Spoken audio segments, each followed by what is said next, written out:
함께합니다. 김준호의 뉴스 정면 승부 2부, 김종혁 국민의힘 전 최고위원, 윤재관 조국혁신당 전략기획위원장, 이기인 개혁신당 사무총장 세 분과 함께하고 있습니다. 이번 주 주말에 조국혁신당 당대표 선거가 있었습니다. 90몇 %의 압도적인 지지율로 이제 당선이 됐는데, 그래도 이번 주가 당선 주간이니까 저희가 컨벤션 효과를 좀 드리겠습니다. 그래서 질문 순서를 좀 바꿔서 마음이 넉넉하십니다. 조국 대표 오늘 우원식 국회의장 예방해서 또 원포인트 지방선거 동시 개헌을 추진하자 뭐 이런 거랑 정치개혁 얘기를 좀 했는데 지금 요게 이제 기본적으로 지금 밀고 나가는 첫 메시지라고 보면 됩니까? 개헌을 계속 미룰 수는 없는 문제고요. 개헌의 문제는 지난 내란 척결 과정 속에서 국민들의 요구를 받아 안아서 그것을 헌법 정신으로 완벽하게 구현해내는 것은 지금 정치가 해야 될 시대 정신이자 과제라고 생각합니다. 거기에 현실적으로 전면 개정까지는 갈 수가 없는 시간이기 때문에 지방선거를 앞두고 지방분권, 균형 발전에 관련된 조항들, 그러한 조항들을 중심으로 하는 개헌을 분명히 하고 헌법 전문에 대한 개정은 여야 간에 거의 이견이 없기 때문에 이 두 가지 측면에서의 개헌을 하자라는 얘기를 했고요. 그리고 우리가 광장에서 보았습니다만 국민의 다양한 목소리를 국회에 담기 위해서는 국회 역시 다양한 목소리를 담기 위한 그릇을 만들어줘야 되는데 그 그릇이 바로 원내 교섭단체라고 하는 제도입니다. 그런데 그 그릇이 지금 유신시대 이후로 지금까지도 계속 유지되고 있으면서 국민의 다양한 목소리가 국회에 반영되지 못하는 장애물로 지금 되고 있거든요. 그것을 제거함으로써 우리 국회가 좀 더 국민 속으로 다가가는데 우리가 주저하지 말자라고 하는 얘기를 오늘 우원식 의장님과 나누셨습니다. 네. 어떻게 보십니까? 김종혁 최고, 조국혁신당의 미래. 사실 지난 총선에서의 선풍에 비하면 지지율은 객관적으로 많이 떨어져 있는 상황이긴 한데. 그렇습니다. 이제 특히 이제 조국 대표가 수용 생활을 마치고 나왔을 때 그다음에 오히려 그 이후로 더 떨어지고 있는 거 아니에요. 그러니까 전적으로 그건 조국 대표의 책임이라고 생각을 해요. 그리고 저는 그 조국 당은 그 조국 대표의 개인당, 사당 이런 이미지를 벗어나지 못하면은 그 정당 기능을 제대로 할 수 있을까라는 그런 우려가 있습니다. 그리고 왜냐하면 그 사람의 판단이라는 건 여러 가지 문제가 있을 수도 있는 거잖아요. 그런데 잘못된 판단을 할 때마다 당이 전체가 휘청휘청하는 건 그런 건 별로 옳지 않다고 생각하고 개헌 원포인트 개헌 얘기를 하셨는데 그 개헌 필요하죠. 근데 그게 이제 저는 그거보다는 그렇게 계속 이때도 개헌, 저때도 개헌 이렇게 할 수 있는 게 아니기 때문에 한번 할 때 전체적인 개헌안을 만들어서 여야가 함께 밀고 나가는 게 더 맞지 않을까라는 그 개인적으로는 그렇게 생각합니다. 저는 개헌이야말로 시간을 침착하게 두고 꼼꼼하게 개정해야 되는 거라고 생각을 해요. 지금 이 정부에서 추진하는 그리고 과거에 추진되었었던 연동형 비례제라든지 공수처법처럼 개헌을 추진한다면 그건 누더기 개헌이 될 거라고 저는 확신하고요. 전 그리고 사실 개헌의 어떤 적절한 필요성은 공감을 하지만 과연 지금 국회가 아주 이상적인 개헌을 해낼 수 있을까라는 것에는 의문이 있습니다. 지금 사실 국회 의석 구조라고 하는 게 여권과 야권이 있는데 사회민주당이나 기본소득당이나 진보당 같은 경우는 이건 여권도 아니고 야권도 아니에요. 사실 민주당이 위성정당으로 당선됐다가 분가한 정당들이기 때문에 여도 아니고 야도 아니고 범여권 차원에서 메시지를 내고 있는데 견제와 균형 차원에서 사실 이 지금 의석 구조가 잘못되었다고 좀 생각을 하거든요. 이런 상황에서 과연 개헌이 잘 될까라는 생각이 있습니다. 필요성은 공감하지만 잘 해야 되겠지만 지금 국회에서는 별로 희망적이지 않다는 말씀드리고 싶어요. 그 점에 대해서는 희망적이지 않다라고 얘기하십니다마는 이런 숙제가 30년 넘는 우리 정치권의 숙제잖아요. 그러면 언제까지 미룰 것이냐. 그 점에 대해서도 얘기를 해야죠. 그렇다면 30년 동안 안 된 거를 그럼 앞으로도 정치가 양극화된 정치가 빠른 시간 안에 해소되기가 어렵다고 다들 예상들을 하시고 있는데 그렇다면 개헌은 영원히 안 된다는 얘기거든요. 근데 그 지금 87년 체제의 개헌에 대한 개헌 87년 헌법을 개헌하자고 하는 여론은 매우 높은 거는 사실이지 않습니까?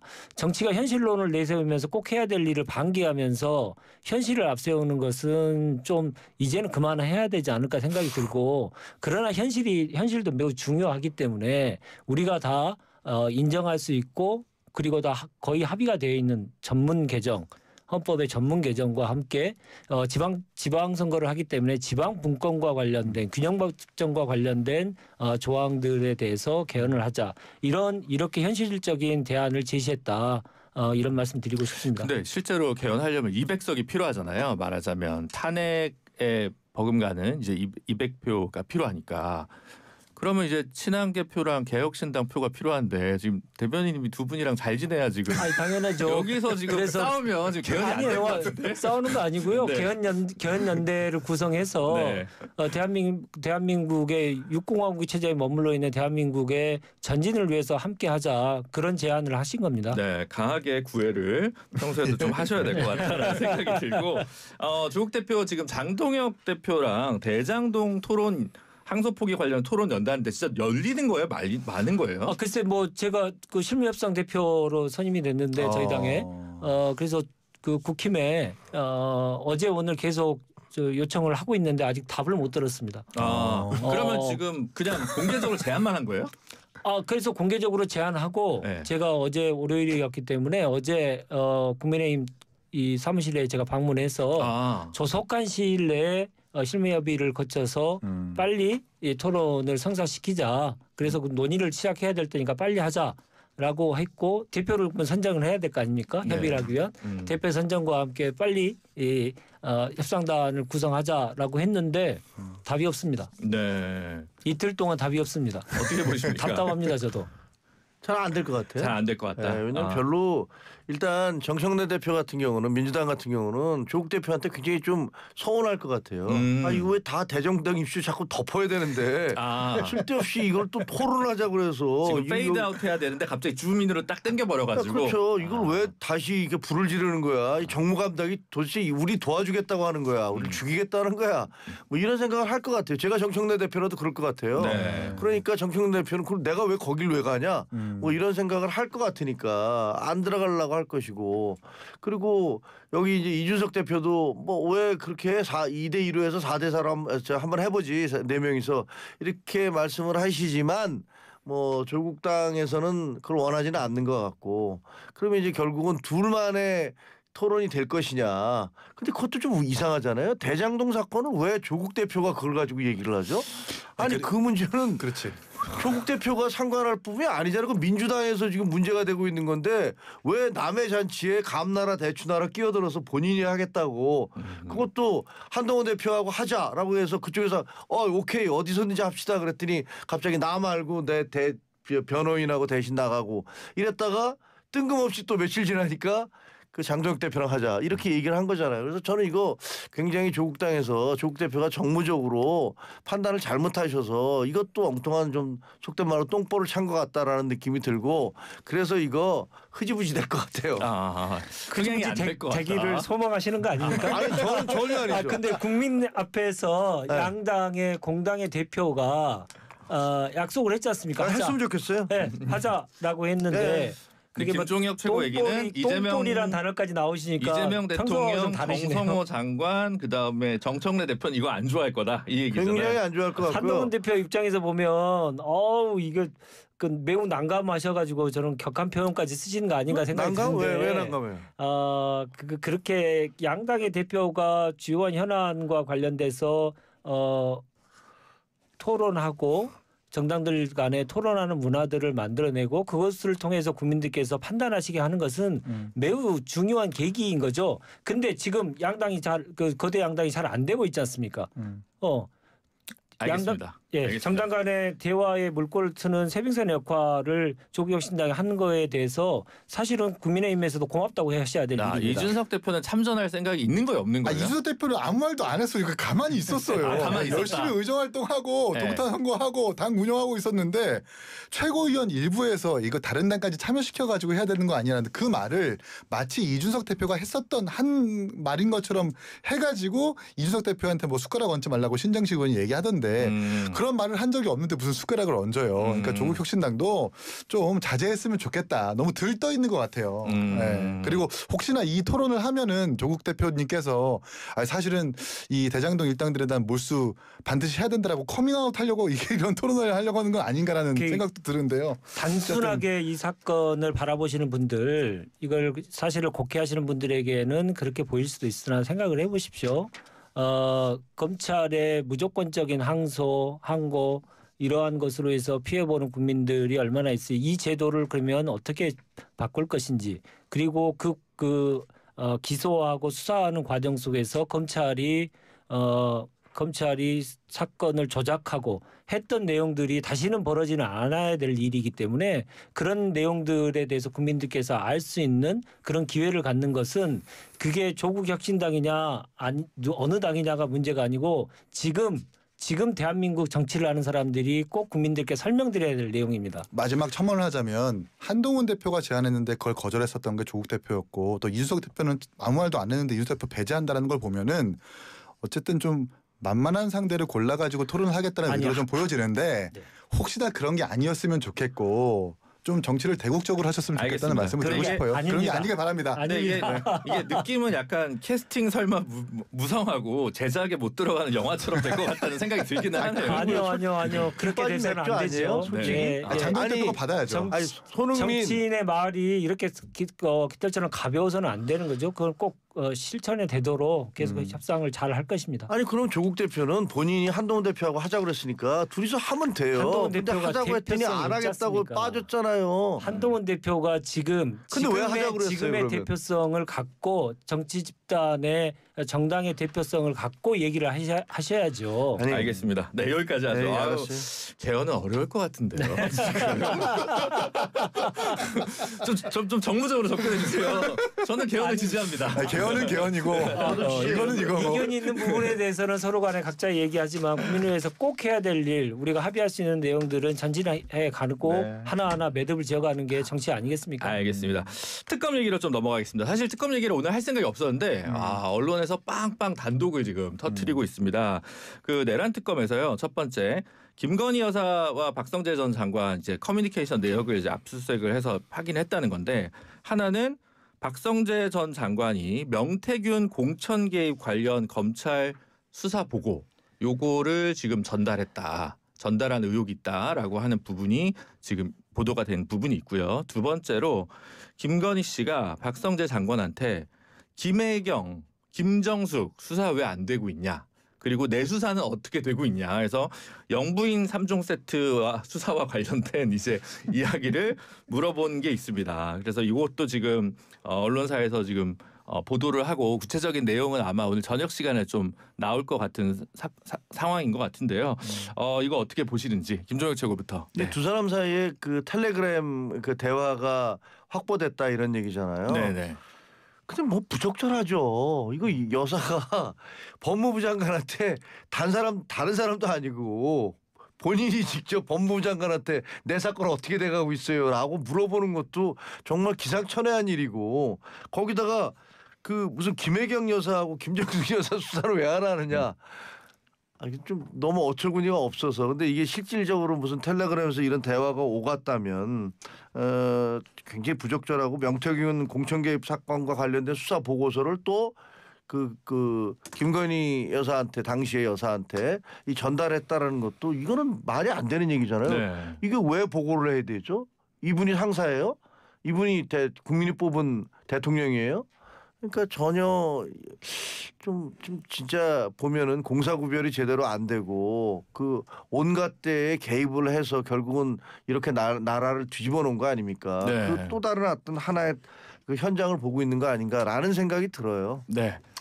그러니까 시기가 매우 중요하다고 보는데요. 검찰이 김건희에 대해서 전담 수사팀을 꾸려서 수사를 진행하고 있는 과정 속에 그 초입에서 이 텔레그램이 오고 간 것으로 보입니다.